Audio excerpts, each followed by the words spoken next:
Welcome to a special episode of NPS Now as we acknowledge and introduce our new Superintendent of Schools, Dr. Melinda J. Boone. Welcome back to Norfolk Public Schools. Thank you. It's so good to be coming back. We're excited to have heard the announcement of you being selected as the new superintendent. And I know a lot of folks want to know what is inspiring you to come back here to Norfolk Public Schools. Norfolk has meant so much to me personally and professionally. You know, all that I've learned to be in a superintendent, majority of it, I would say, I learned here in Norfolk. I learned about deepening leadership, about how to turn around underperforming schools, about how to build critical teams to get the work done. And so now that I've had that opportunity this is my 7th year in Worcester, Massachusetts, and now that I've had that opportunity, I'm excited to be able to blend my Norfolk experience and my Worcester experience to take Norfolk Public Schools to its stellar place in this community. Well, let's talk a little bit about your experience as superintendent in your role. How long have you been superintendent there? And then what are some of your experiences to prepare you for superintendency here in Norfolk? This is my 7th year as superintendent in Worcester. I'm actually on my 3rd contract since being there. I was the first person in 45 years to be hired from outside the district. First woman and first person of color to serve as superintendent. So that was a big transition for the community, but all in all, it has gone very well. As soon as I arrived in the district, I knew what some of the needs were of the schools and of the district. The governor at that time signed a new act relative to the achievement gap that changed the accountability system for rating schools. And so a vision and an agenda that I had for school improvement and district improvement suddenly became accelerated because they were naming our first underperforming schools, which are level 4 schools. And so I had 2 of those schools. And in my first year, I had to design a turnaround plan along with my team, select a principal for those schools, and work with a 3-year window to improve. And so that's been huge. But I also Worcester's a place that had not invested a great deal in its facilities, and working collaboratively with the mayor, the city council, the city manager, our school committee, we've been able to invest now over $40 million in things such as new windows, roofs, and boilers, as well as we're in construction for a new elementary school and in the planning phase for the high school that could be rehabbed or replaced. So there's been a lot that's been going on in Worcester. So from your experiences there, how do you think we mirror here in Norfolk? Worcester's an urban district like Norfolk, so we have some of the same challenges. We have about 74% of our students are at the poverty level, eligible for free or reduced price lunch. We have over 80 languages spoken in Worcester Public Schools, and we're a very, very diverse community. And very similar to Norfolk, we have those urban challenges where we somewhat landlocked sometimes, so what does new construction look like?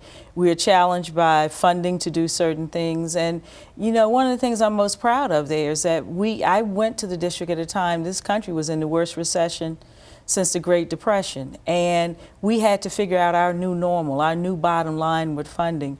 And we've done that in a way that we've actually won awards for it now, of aligning our resources to what it is we want to have happen. And so I'm looking forward to being able to have those similar experiences and conversations here in Norfolk. And from the press conference, you were saying that you were happy to come home here to Norfolk. So when you were here in Norfolk Public Schools, what were some of your roles here? I was in Norfolk for 8 years, from 2001 to 2009. I served a brief stint in research, testing, and statistics, a couple of months. Then I was an executive director for elementary schools for 4 years. And then my final position here was chief academic officer for 4 years. That's busy. You were busy in those years. It was. And I was here when Norfolk won the prestigious Broad Prize. And I was here when we were dealing with schools that were underperforming and when we were also pushing the agenda on opportunities for advanced learners. And so I had that balance of the two, and it was a great time to be here. And so what do you feel like you're going to do or would like to do in the first 3 to 6 months here in Norfolk? While this is still home for me, this region, Hampton Roads, and Norfolk feels like coming back home, truthfully, I've got to learn Norfolk today. And I'm going to spend a fair amount of time, a significant amount of time, getting reacclimated and with the community, with the schools.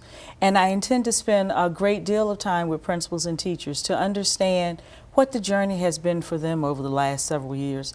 I want to find out what's making a difference in how they do their jobs and how they get results, and what are the biggest gaps for them, because I need to frame a picture, if you will, of where the district is and where we want it to go, and figure out how we're going to get there. So I'm going to be doing listening and learning. Obviously, I'll be coming in at a time when we're just beginning to work on budget. I remember the budget cycle here in Virginia, a little bit different from the one in Massachusetts. So there will be a lot of listening and learning, while I also begin to push on our thinking about how do we change our outcomes and begin to get different results for the district. So what message would you want to tell our viewers today, our parents and our students and our staff members, as the new superintendent, to rally behind you and be patient and just wait and see what's going to happen? You said it well. So let me piggyback on that. One, I want to say I am truly humbled and honored to be back and to be coming back as the superintendent. I'm excited about that. I don't take this position for granted.